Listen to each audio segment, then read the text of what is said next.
Global roaming is expanding to weekdays. We did try to stay weekly. The news said no, so 5 days a week it is. It's serious reporting on global events, plus you're invited for a daily radio coffee table chat with me, Geraldine Doogue. And with me, Hamish McDonald, and in 2026, Latika Burke and Kylie Morris. Together we'll explore the global forces reshaping our world in mostly calm conversation. Calm, Geraldine. Global roaming.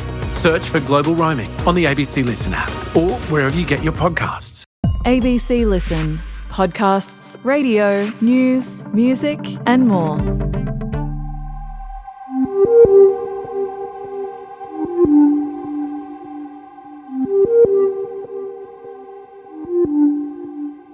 Monday morning, October 2022, and a grass cutter gets to the corner of a vacant lot that he's working in Adelaide's north. And he sees a couple of shovels, a post digger, and a bag of garden lime next to a wheelie bin with a putrid smell coming from it. And then something else catches his eye on the ground. I'm Stephen Stockwell. This is episode 2 of the case of the Wheelie Bin Murder. A gruesome discovery on vacant land in Adelaide's north. Police say the remains belong to missing man Geoffrey McLean. When Geoffrey's body was located, it had been dismembered. It was located in a wheelie bin. 4 people have been arrested in relation to his death. A woman who's accused of murdering her ex-partner. They're hopeful they can provide relief to his family. We have taken a rather dark tour of Adelaide's northern suburbs over the last couple of days, from the field that Geoffrey McLean's body was found in to the home that he lived in with his accused murderer, Cherie Glastonbury. There's been photos, there have been graphic descriptions of these places, and there through it all is Eva Blandis, the ABC's court reporter in Adelaide. Welcome, Eva. Hello, Stocky. Very pleased to have you taking us through what has been a very big couple of days in the Adelaide Supreme Court. Can you wrap up what's happened in 60 seconds or so? Yeah, so there's been a lot of information, but it's been really, really interesting. We've seen or heard quite a lot of graphic content. We've heard from those investigators who have described attending the different scenes. That's including where the bin was found, the different defendants' houses. So it's really helped us to set the scene of where these crimes allegedly took place. We've also heard of discussions of samples that were taken as those crime scene investigators attended. There's been lots of photos shown to the court and the jury of Cherie's house, and most notably we've heard from the man, the grass cutter, who found that bin containing that torso, and the police officer who was called to that scene initially, and we've seen photos of that and a bit of video of it. So it's really been setting the scene for what's happened here.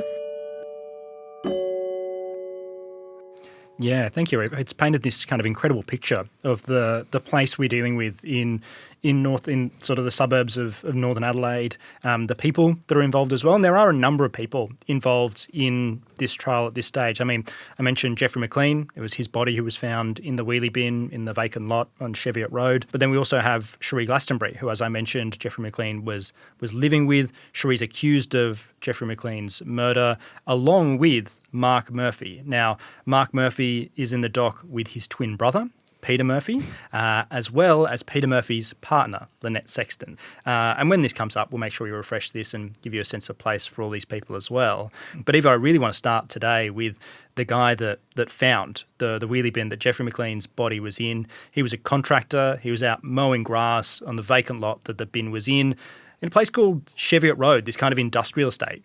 Take me there. What is this place like? So yeah, it's very industrial. This is in the northern suburbs in Salisbury, but this isn't suburban. There's not a lot of activity during the night or anything. It is purely industrial, so quite barren. And as we have seen in court, photos of this particular lot, it's very barren. There's not a lot going on there. Yeah, the contractor described this block as like 20 acres. So it's a decent size. You're kind of imagining almost like a city block, right? Like a suburban block. You know, if you've got a house on a quarter acre block in some of these suburbs. So it's a decent block of land. And this guy's out there, Steve Robinson, cutting this grass with a tractor slasher on the back, working his way around clockwise is how he described it. And then either he stopped when he tries to mow under some trees. Is that right? Yeah, correct. So he actually said he was reversing into the trees, obviously to cut the grass. And it's when he saw a shovel and some other tools lying on the ground, he hopped out and moved them, leaned them against a tree, I believe. And that's when he noticed the bin. How did he notice the bin? He did describe that it smelt quite horrible. He also saw an I Love Salvos bag, which had a bag of lime inside it. So there was quite a lot going on. He wasn't actually able to open the bin himself, given the screws, and there was also weathered tape on the top. And I think given the smell and the way it was presenting, he decided to call the police. Yeah, the items that are there, to me, and maybe this says more about me than it does anything else, kind of tell part of a story, right? You've got a shovel. I think you said there was a post digger there as well. You've got this bag of lime, and as we know, there is a body in the wheelie bin that has its lid screwed down and tape around the rim of it. And that seems like, kind of almost everything that would be part of something like that. And, he described something else in the ground, which kind of completes that set, right? Yeah, so he said he did see some disturbed dirt, and there was about a 1-inch hole or shallow grave found at the scene close to the bin. And he just kind of backs away, and what does he do? Does he call the police? Yeah, he calls the police, and then obviously the police, given the information that he shared, tell him to stay back. He also does call the people who own that lot, and they come out to see what's going on. But it was stressed that they did not go back up to the bin or touch anything again. Okay, right. So, we've got Steve Robinson there. We've got a couple of guys from the nearby business that own this vacant block of land and contract him to pop out and cut the grass there. I mean, before we get into the cops, had Steve been doing this for very long? He had been doing it since 2018 and had sort of gone there once or twice a year just for general maintenance. He did mention in his evidence that he'd last been there in April of 2022, and he did say that he hadn't noticed any of those peculiar, shall we say, out-of-place items in the paddock at that time. Yeah, I think he mentioned as well there were some oil drums or something that he'd remembered being there in that time, and that's sort of what this stuff was near, but yeah, none of the other stuff he'd seen before. Eva, the next logical step in this and the next thing that happens in this story is that the police arrive. We have an officer from the South Australian Police who rocks up and is the first person or first police officer on the scene to kind of find out what's going on here. What did we hear from him? We heard when the police officer went up to the bin, unscrewed the lid, obviously took off that weathered tape, and that's when he made that discovery of what was there. We were actually showing the lead up to this. We were showing his body-worn camera vision, which showed him unscrewing each screw. He tried to lift it up after unscrewing one screw, but wasn't able to, and then sort of picked it up and realised what it was. What did he see? So he described that he knew it was a torso by the presence of chest hair. He also said there was a tattoo on what appeared to be a right shoulder, black plastic, and he also said, which is quite gruesome and an awful thought, liquid in the bottom of the bin. Obviously, in that scenario, he was probably just on general duties that day, so he took some photos and contacted detectives, and obviously they were on scene pretty quickly. Just to clarify, we've got the torso in this bin, no head, no arms, no legs? No, so it's just the torso. The court actually hasn't heard anything about those other parts of Geoffrey McLean at this stage. Got it. Okay. A pretty gruesome discovery for a Monday morning, your Monday afternoon, I suppose, at the time that the police are attending this site and kind of discovering that, opening the lid. And I kind of imagine this police officer taking the photos, sending them to the detectives and being like, sort of stepping over, being like, this is way above my pay grade. You guys need to come down and have a look at this and suss out what's going on. Because the forensics guys, they rock up after they get the call. They're there. And, it sounds like this scene was pretty hard to manage. You've got the body in the bin, you've got this liquid in the bottom, and the forensics guy, it sounded like he described being afraid of losing evidence by taking the body out of the bin. Well, yeah, it sort of sounds like because it was so odd, they really didn't want to risk losing anything. So he described how he took the whole bin and wrapped that in a body bag rather than removing things from the bin. Yeah, and the idea of a body bag being wrapped around the bin and then that whole thing lifted into the back of a truck, basically, to be taken into evidence and reviewed at the police station. There were photos of all of this displayed to the jury through the process. What did they see? So they have been given access to photos of inside the bin, but they've also just got general images of the area, of the outside of the bin, of the paddock, etc. So also just probably a good side note, what sort of happens in South Australian courts and trials is every time the prosecution show a witness a photo or an exhibit, they tender them.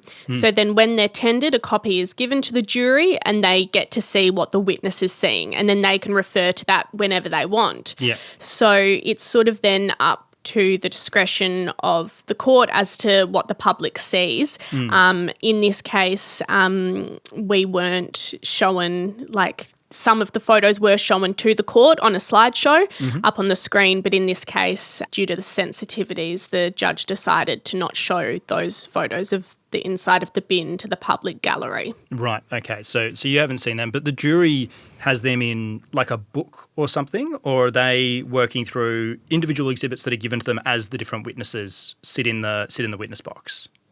Yeah, it's not a book. So what happens is as every witness comes, the prosecution, they don't always, but the prosecution may tender some evidence. So it might be that a police officer took photos at the scene and so they're referring to them, and then the jury is also given a copy of them. So they sort of, it's like a collection. So they collect things as they go, and then they can keep them they do keep them for the whole trial, and they can, refer to them at any time. Yeah, got it. And as the forensics officer from South Australian Police is giving evidence, are they looking at photos of the body inside the bin? Yeah, so actually the judge sort of gave the jury a little bit of a warning there, because obviously it's quite confronting to see the photos of a torso in the bin. So they were told not to sort of jump directly to those images and just sort of go with it. And he also sort of offered to them to take a break if they found it all a bit too much. Yeah, I did notice that. Justice Kimber, I think at the start of that police witness, kind of referencing the kind of the book of exhibits that they were given, and said, look, on page X is the photo of the body inside the bin. So, I would recommend you don't flick ahead to that point. We'll get to that point. And, kind of really showing quite a bit of care and compassion for the jury, actually, in kind of warning them and letting them know that they could take breaks if they needed to. Yeah, it was really great. I think also, a lot of people can forget that it's not normal to see these things, but Justice Kimber did point to the fact that even though he's been doing it for decades, he can find it quite confronting still, and it doesn't really get much easier. So I think that brought some comfort to the jury, but there seemed to be no problems with that, and the trial went on, and yeah. Yeah, I mean, I didn't realise that you weren't seeing the photos inside the bin. I mean, in the case of Toya's murder that we did up in North Queensland towards the end of last year, the photos of her autopsy were on the screen for the entire court to see as well. Wow. So to know that in this instance, there's a degree of care shown to the public and, what's shown to the jury, which I really appreciate, as well as the photos inside the bin. Lots of other photos of around the bin that were shown. Were you able to see those ones, Eva? Yeah, so we were all the photos were being shown up on the screen, so we were sort of able to see all of that. And then, of course, there was that body-worn vision from the police officer who attended, so we were able to see him sort of walking up to the bin and unscrewing the bin. So we got a bit of a feel, the people in the public gallery still got a bit of a feel for that day and for what was there and all of that. Yeah. Of the photos that we had that forensics officer talking through, I mean, he was talking about the screws that were holding the lid of the bin down, the weathered tape that had been, kind of peeling off around the outside. And then also a photo of the bin ID number as well, because all of the bins that we have outside of our houses all have this little like serial number, seared into the outside of it. Did we find out who this bin belongs to? Yeah, so the prosecution says the bin was from the Murphy household's next-door neighbours. Right. So that's the property in Brahma Lodge. Mm-hmm. So we haven't heard from them yet, but in the opening, the prosecution says that they had reported that their green wheelie bin had gone missing around August, September of 2022. Right, okay. And just to give us a sense of place here, because we do have a lot of people, we've got a lot of different places here as well. So Brahma Lodge, this is the house of Mark Murphy, Peter Murphy and Lynette Sexton. Correct. Right, yep, great. And in the openings, was the prosecution saying that was kind of only really like 900 metres in a straight line from the vacant lot where the bin was found? Yeah, so it's all in really close proximity, so that will be very interesting to see how that all plays out too. Yeah, I've been trying to keep up with the different street names. So Cheviot Road I mentioned at the start, this is the vacant lot where the bin was found. And then we have Eastview Street, Brahma Lodge, that is the house of Mark Murphy, Peter Murphy and Lynette Sexton. Have I got that one right? Yep. Right. Okay. This is all in Adelaide's northern suburbs, not North Adelaide. North Adelaide, I've heard, is a very nice suburb that I got in trouble for referring to as the location of the Snowtown murders, because that was in northern Adelaide, which is further out and maybe not as nice. A bit different. Yeah, a little bit different. And we're also, Eva, shown photos of Cherie Glastonbury's house over the last couple of days as well. Now, this is on Leicester Grove in Andrews Farm. Is that very far from Eastview Street, Brahma Lodge? Yeah, so that's in Adelaide's northern suburbs too, just in sort of the same area. They're all about 40 minutes away from the city centre. It's a suburban area of Adelaide, about a 10-minute drive from Elizabeth. And if Elizabeth sounds familiar, that's where Jimmy Barnes is from. So, yes, it is a bit of a lower socioeconomic area of Adelaide, just north of the city centre. Got it, right. And, I mean, we're talking about these places, Eva, because as well as the vacant lot on Cheviot Road, we've also spent a bit of time at Cherie Glastonbury's house over the last few days of evidence in the murder trial of Cherie Glastonbury and Mark Murphy. And this is basically a bunch of photos that the forensics team has taken of Cherie Glastonbury's house. What did you see in the photos that he had taken of her place? So it's sort of a pretty normal looking suburban house. Front yard, backyard area, carport, and we have touched on this before. The carport is where Geoffrey McLean's body was allegedly dismembered. Then there's not many clear surfaces in the house. There's a bit going on in there. Actually, at one point, a photo showed us that there was a life-size stormtrooper in one of the rooms. Okay. So there's a bit going on. There was some Indigenous art.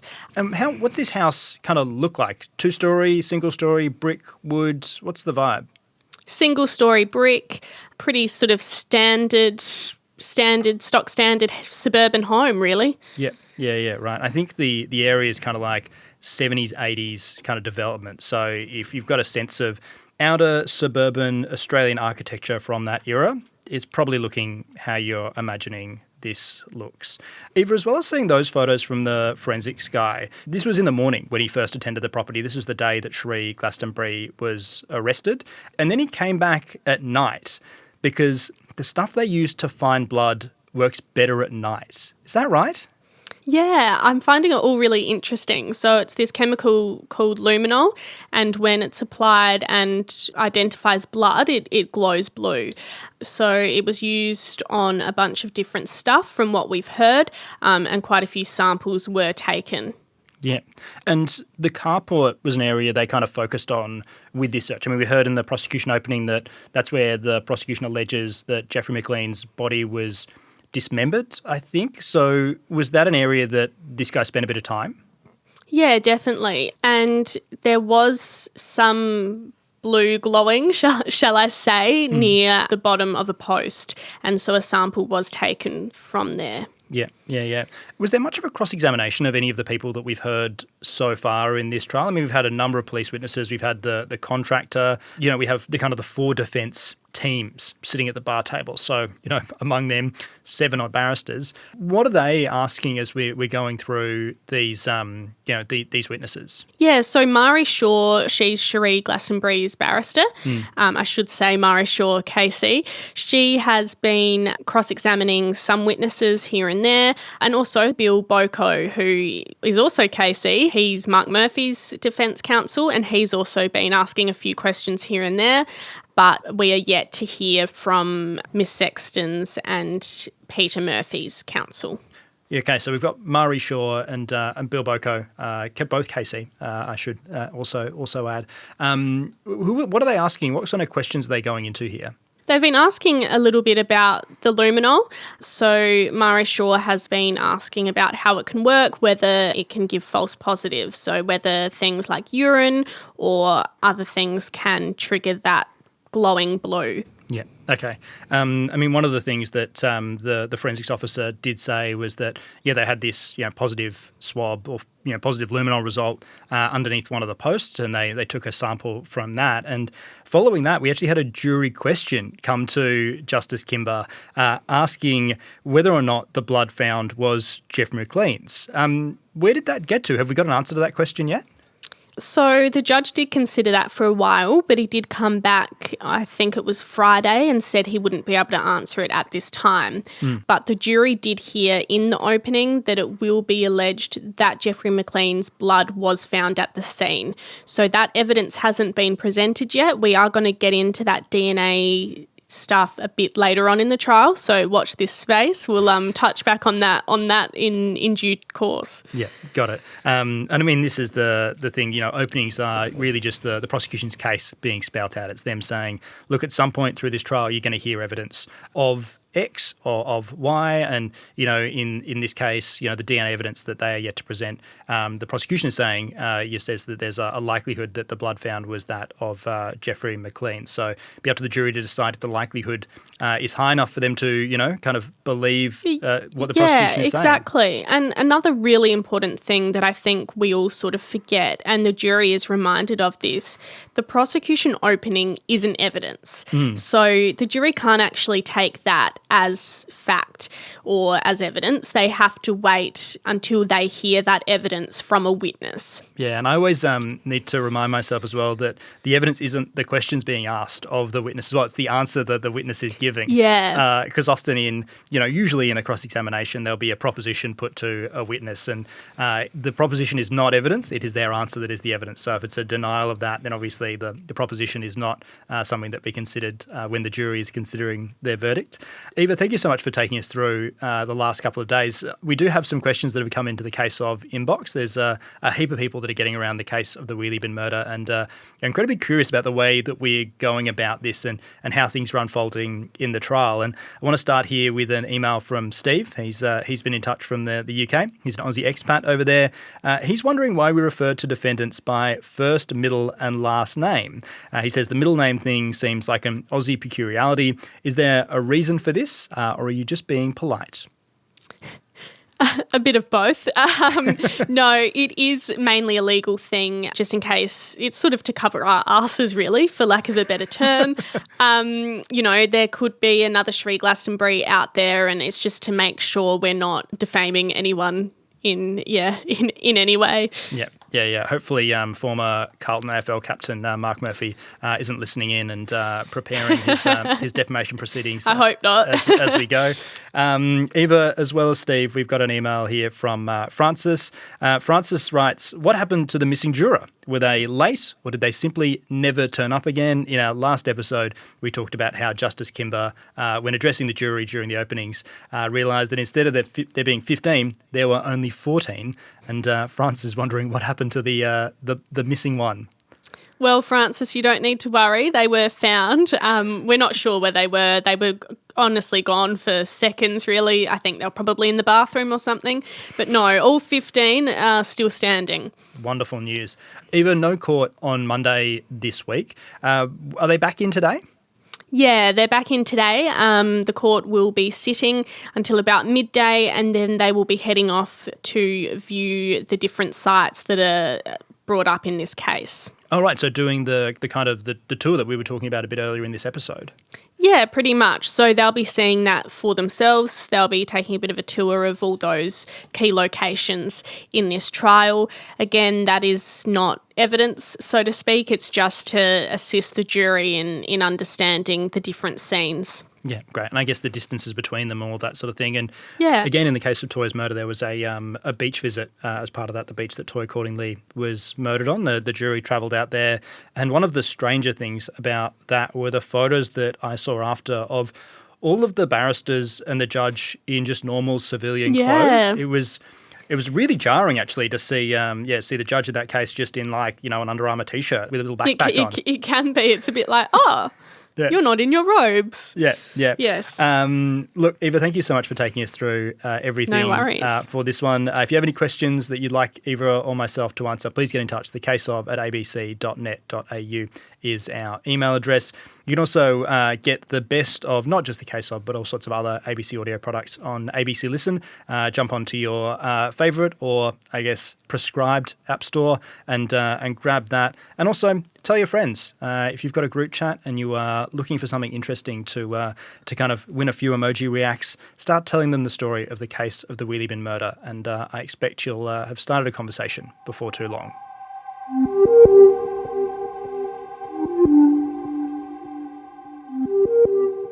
The Case of the Wheelie Bin Murder is produced by ABC Audio Studios and ABC News. This episode was reported by Eva Blandis and presented by me, Stephen Stockwell.